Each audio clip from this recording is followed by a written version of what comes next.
Hi friends, welcome to my channel. ನಾನಿವತ್ತು ಸೊಳ್ಳೆ ಹಸಿನ ಹೇಗೆ ಮಾಡಿದ್ದೀನಿ ಅಂತ ತೋರಿಸ್ತಾ ಇದ್ದೀನಿ. ನೋಡಿ ಎಷ್ಟು ಚೆನ್ನಾಗಿ ಕಾಣಿಸ್ತಾ ಇದೆ ಅಂತ. ಇದು ಉಪ್ಪಿನ ಸೊಳ್ಳೆನಲ್ಲಿ ನಾನು ಮಾಡಿರೋ ಹಸಿ.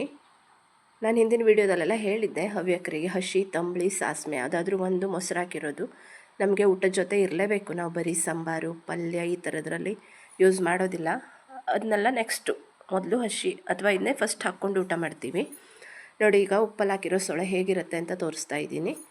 ಇದು ಹಲಸಿನಕಾಯನ್ನು ನಾವು ಕೊಯ್ದು ಕ್ಲೀನ್ ಮಾಡಿ ಎಲ್ಲ ಸೋಸಿ ಎಲ್ಲ ಆದಮೇಲೆ ಇದನ್ನ ಒಂದು ಲೇಯರ್ ಸೊಳ್ಳೆ ಮತ್ತು ಒಂದು ಲೇಯರ್ ಉಪ್ಪು ಮಾತ್ರ ಹಾಕ್ತೀವಿ, ನೀರೇನು ಹಾಕೋದಿಲ್ಲ. ಹಾಗೆ ಅದು ಸ್ವಲ್ಪ ನೀರು ಒಡ್ಕೊಂಡ್ರೆ ಮಾತ್ರ ಚೆನ್ನಾಗಿರುತ್ತೆ. ಹಾಗಾಗಿ ಅದಕ್ಕೆ 2 ಕಲ್ಲನ್ನು ಹೇರಿಡ್ತೀವಿ. ಕಲ್ಲು ಹೇರೋದ್ರಿಂದ ಅದು ಕುಸಿಯುತ್ತೆ. ಈಗ ನಾವು ಇದರಲ್ಲಿ ತುಂಬ ಹಾಕಿದ್ವಿ, ಅದು ನೋಡಿ ಎಷ್ಟು ಕಡಿಮೆ ಆಗಿದೆ ಅಂತ. ಮತ್ತು ಇದಕ್ಕೆ ಪ್ರಿಸರ್ವೇಟಿವ್ ಅಂತ ಗಾಂಧಾರಿ ಮೆಣಸನ್ನು ಅರೆದು ಹಾಕಿಡ್ತೀವಿ. ಇದರಿಂದ ಸೊಳ್ಳೆ ತುಂಬಾ ಚೆನ್ನಾಗಿರುತ್ತೆ, ಬೆಳ್ಳಗಿರುತ್ತೆ, ಸ್ಮೆಲ್ ಆಗೋದಿಲ್ಲ, ಮತ್ತು ತುಂಬ ದಿನಗಳವರೆಗೂ ನಾವು ಇದನ್ನು ಯೂಸ್ ಮಾಡ್ಬೋದು. ನೋಡಿ ಎಷ್ಟು ಚೆನ್ನಾಗಿ ಕಾಣಿಸ್ತಾ ಇದೆ ಅಂತ ನಿಮ್ಗೆ ತೋರಿಸ್ತಾ ಇದ್ದೀನಿ. ಇದು ತುಂಬಾ ಉಪ್ಪಿರುತ್ತೆ, ಹಾಗಾಗಿ ನಾವು ಇದರಲ್ಲಿ ಯಾವ ಪದಾರ್ಥ ಮಾಡಿದ್ರೂ ಉಪ್ಪನ್ನು ನೋಡ್ಕೊಂಡು ಹಾಕ್ತೀವಿ. ಒಂದು 2-3 ಸರಿ ಇದನ್ನು ವಾಶ್ ಮಾಡಬೇಕಾಗತ್ತೆ. ಹಾಗೆ ಮಾಡೋದ್ರಿಂದ ಉಪ್ಪಿನ ಪ್ರಮಾಣ ಸ್ವಲ್ಪ ಮಟ್ಟಿಗೆ ಕಡಿಮೆ ಆಗುತ್ತೆ. ನೋಡಿ ಇದೆಷ್ಟು ಚೆನ್ನಾಗಿ ಕಾಣಿಸ್ತಾ ಇದೆ ಅಂತ, ಎಷ್ಟು ವೈಟ್ ಆಗಿದೆ ಅಂತ. ಇದು ಎಲ್ಲ ಮರದ್ದು ಸೊಳ್ಳೆ ಹಾಕೋದಕ್ಕೆ ಬರೋದಿಲ್ಲ, ಕೆಲವು ಮರದ್ದು ಮಾತ್ರ ಬರುತ್ತೆ. ಹಿಂದಿನವರು ನೋಡಿಟ್ಟು ಮರನೇ ನಾವು ಯೂಸ್ ಮಾಡ್ತಾ ಇದ್ದೀವಿ. ನೋಡಿ ಎಷ್ಟು ಚೆನ್ನಾಗಿ ಕಾಣಿಸ್ತಾ ಇದೆ ಅಂತ. ಇದು ಗಟ್ಟಿಯಾಗಿರುತ್ತೆ ಉಪ್ಪು ಹಾಕಿರೋದ್ರಿಂದ, ನೀರೇನು ಇದಕ್ಕೆ ಆ್ಯಡ್ ಮಾಡಿರೋದಿಲ್ಲ ನಾವು, ಹಾಗಾಗಿ ಹೀಗಾಗಿರುತ್ತೆ. ನೋಡಿ ಎಷ್ಟು ಚೆನ್ನಾಗಿ ಕಾಣಿಸ್ತಾ ಇದೆ ಅಂತ. ಇದನ್ನು 2-3 ಸರಿ ವಾಶ್ ಮಾಡಿ ಈಗ ಚಿಕ್ಕದಾಗಿ ನಾನು ಮೆಟ್ಗತ್ತಿನಲ್ಲಿ ಹೆಚ್ಚಿಟ್ಕೊಳ್ತೀನಿ. ಈಗ ನೀವು ನೋಡ್ತಾ ಇರ್ಬೋದು, ಇದರಲ್ಲಿ ತುಂಬ ವೆರೈಟಿ ಅಡುಗೆಗಳನ್ನು ಮಾಡ್ತೀವಿ. ಕಾಯಿ ರಸ, ಹುಳಿ, ಪಳಜ, ಹಸಿ, ಪಲ್ಯ ತುಂಬಾ ಮಾಡ್ತೀವಿ ಇದರಲ್ಲಿ. ಮಳೆಗಾಲದಲ್ಲಿ ನಾವು ಇದನ್ನು ಜಾಸ್ತಿ ಯೂಸ್ ಮಾಡ್ತೀವಿ, ಹಾಗಾಗಿ ಇದನ್ನು ಮಳೆಗಾಲದಲ್ಲಿ ಮಾತ್ರ ಯೂಸ್ ಮಾಡೋಕ್ಕೆ ಅಂತಲೇ ಸ್ಟಾಕ್ ಮಾಡಿ ಇಟ್ಕೊಳ್ತೀವಿ. ಈಗ ಇದನ್ನು ಚಿಕ್ಕದಾಗಿ ಹೆಚ್ಚಿಟ್ಕೊಂಡಿದ್ದೀನಿ. ನೋಡಿ, ಇದನ್ನ ನೀರಲ್ಲಿ ಹಾಕಿಟ್ಕೊಂಡಿದ್ದೀನಿ. ಸ್ವಲ್ಪ ಪ್ರಮಾಣದಲ್ಲಿ ಉಪ್ಪು ಕಡಿಮೆ ಆಗಲಿ ಅಂತ ನೀರಲ್ಲಿ ಹಾಕಿಟ್ಕೊಂಡ್ರೆ ನೀರಿಗೆ ಉಪ್ಪಿನ ಅಂಶ ಬಿಟ್ಕೊಳ್ಳುತ್ತೆ. ಇದು ಸ್ವಲ್ಪ ಪ್ರಮಾಣದಲ್ಲಿ, ಪೂರ್ತಿ ಏನು ಬಿಟ್ಕೊಳ್ಳೋದಿಲ್ಲ, ಸ್ವಲ್ಪ ಪ್ರಮಾಣದಲ್ಲಿ ಬಿಟ್ಕೊಳ್ಳುತ್ತೆ. ನೋಡಿ ಎಷ್ಟು ಚೆನ್ನಾಗಿ ಕಾಣಿಸ್ತಾ ಇದೆ ಅಂತ. ಈಗ ಒಂದು ಬಾಣಲೆಗೆ ಎಣ್ಣೆ, ಸಾಸಿವೆ, ಉದ್ದಿನಬೇಳೆ ಮತ್ತು ಮೆಣಸಿನಕಾಯಿ ಹಾಕಿ ಫ್ರೈ ಮಾಡ್ಕೊಳ್ಬೇಕು. ಯಾಕೆಂದರೆ ನಾವು ಇದಕ್ಕೆ ನೆಕ್ಸ್ಟ್ ಒಗ್ಗರಣೆ ಏನು ಹಾಕೋಕೆ ಇರೋದಿಲ್ಲವಲ್ಲ, ಹಾಗಾಗಿ ಈಗಲೇ ಹಾಕಿರ್ತೀವಿ.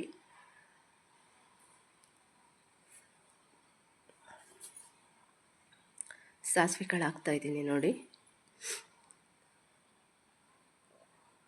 ಹಾಗೆ ಹೆಚ್ಚಿಟ್ಕೊಂಡಿರೋ ಹಸಿಮೆಣಸನ್ನು ಇದಕ್ಕೆ ಆ್ಯಡ್ ಮಾಡ್ತೀನಿ. ಈಗ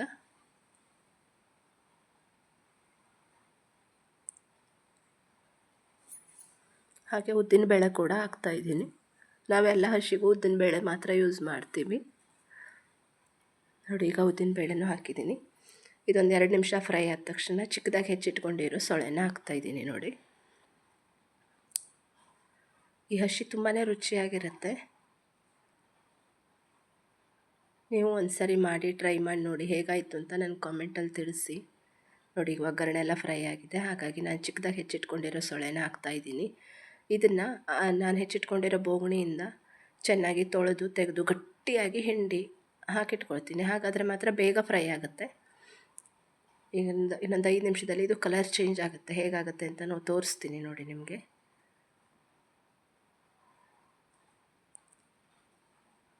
ಇದು ಗಟ್ಟಿಯಾಗಿ ಹುರ್ಕೊಂಡ್ರೆ ತುಂಬ ಚೆನ್ನಾಗಿರುತ್ತೆ. ಹಾಗೆ ಕೂಡ ಮಾಡ್ಕೊಳ್ಬೋದು. ಹಾಗೆ ಮಾಡೋದಾದರೆ ಒಂದು 2 ನಿಮಿಷ ಫ್ರೈ ಮಾಡಿದ್ರೆ ಸಾಕು.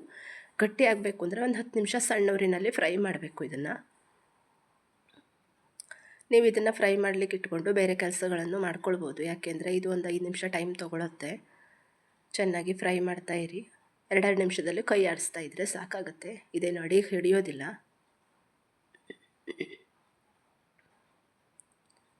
ಇದು ಹಾಗೆ ಕೂಡ ತಿನ್ನೋದಕ್ಕೆ ತುಂಬಾ ರುಚಿಯಾಗಿರುತ್ತೆ.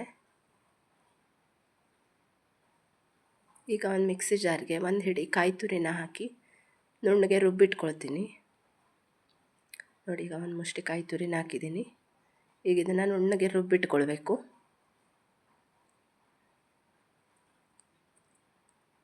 ಇದಕ್ಕೆ ಮೊಸರನ್ನು ಕಡಿಮೆ ಹಾಕಿ, ಹುಳಿ ಆಗಿಬಿಡುತ್ತೆ ಇಲ್ಲಾಂದರೆ. ನೋಡಿ ಈಗ ಇದು ಕಲರ್ ಚೇಂಜ್ ಆಗಿದೆ. ಹಾಗೆ ಕಾಯಿಯನ್ನು ಕೂಡ ನಾನು ರುಬ್ಬಿಟ್ಕೊಂಡಿದ್ದೀನಿ. ನೋಡಿ ಎಷ್ಟು ಚೆನ್ನಾಗಿ ಕಾಣಿಸ್ತಾ ಇದೆ ಅಂತ, ಕಲರ್ ಹೇಗೆ ಚೇಂಜ್ ಆಗಿದೆ ಅಂತ. ಇಷ್ಟ ಆದರೆ ಸಾಕು. ಆದರೆ ನಾನು ಇನ್ನೊಂದು ಸ್ವಲ್ಪ ಫ್ರೈ ಮಾಡ್ತೀನಿ, ಇನ್ನೊಂದು ಸ್ವಲ್ಪ. ಅದಿನ್ನೂ ಆಗ ಚೆನ್ನಾಗಿ ಕಾಣಿಸುತ್ತೆ ಮತ್ತು ಗಟ್ಟಿ ಆಗುತ್ತೆ. ನೋಡಿ ಎಷ್ಟು ಚೆನ್ನಾಗಿ ಕಾಣಿಸ್ತಾ ಇದೆ ಅಂತ. ಈಗ ಇದನ್ನ ಸಣ್ಣ ಉರಿ ಮಾಡಿ ಒಂದು 5 ನಿಮಿಷ ಫ್ರೈ ಮಾಡ್ತೀನಿ ಹೀಗೆ.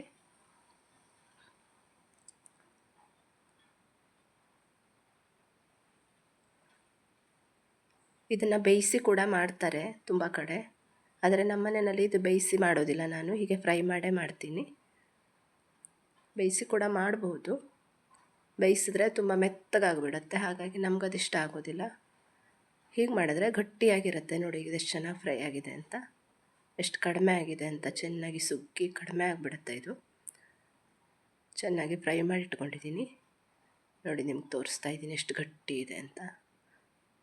ಹಿಚ್ಕಿದ್ರೂ ಏನೂ ಆಗ್ತಾಯಿಲ್ಲ. ಈಗ ಇದಕ್ಕೆ ಈರುಳ್ಳಿನ ಆ್ಯಡ್ ಮಾಡ್ತಾಯಿದ್ದೀನಿ. ಈರುಳ್ಳಿ ಸ್ವಲ್ಪ ಜಾಸ್ತಿನೇ ಹಾಕ್ಕೊಳ್ಳಿ, ಚೆನ್ನಾಗಿರುತ್ತೆ. ಹಾಗೆ ರುಬ್ಬಿಟ್ಕೊಂಡಿರೋ ಕಾಯಿ ತುರಿನ ಹಾಕ್ತಾಯಿದ್ದೀನಿ. ಹಾಗೆ ಒಂದು ಸೌಟು ಮೊಸರನ್ನು ಕೂಡ ಆ್ಯಡ್ ಮಾಡ್ತಾಯಿದ್ದೀನಿ.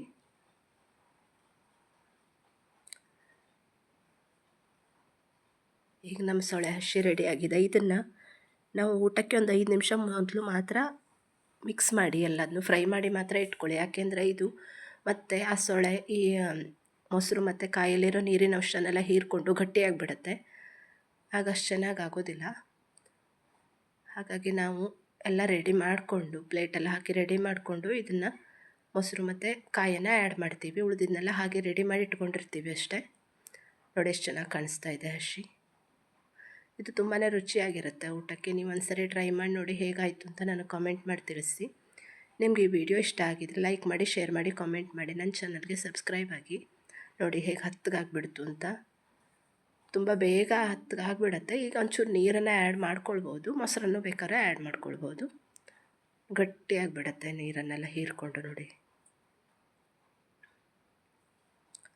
ಇವತ್ತು ನಮ್ಮನೆ ಊಟದಲ್ಲಿ ಏನೇನು ಮೆನು ಇದೆ ಅಂತ ತೋರಿಸ್ತಾ ಇದ್ದೀನಿ ನೋಡಿ. ಇದು ಸೊಳೆ ಹಸಿ, ಹಾಗೆ ಇದು ಮಜ್ಜಿಗೆನ್ಸ್ ಗೊಜ್ಜು, ಇದು ಬಸಳೆ ಸೊಪ್ಪಿನ ಸಾಂಬಾರು,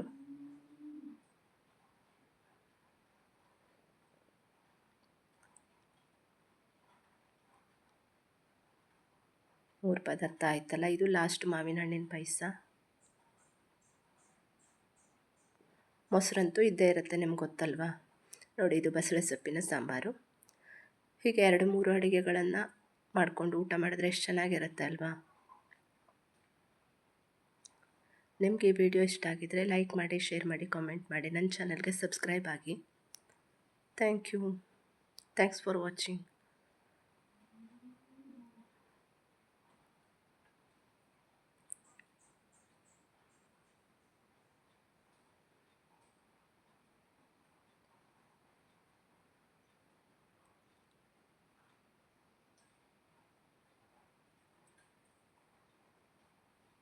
ನೋಡಿ ನಾವೆಲ್ಲ ಹೀಗೆ ನೆಲಕ್ಕೆ ಕೂತ್ಕೊಂಡು ಊಟ ಮಾಡೋದು. ಪ್ಲೇಟೆಲ್ಲ ಹಾಕಿಟ್ಟಿದ್ದೀನಿ ನೋಡಿ. Thank you.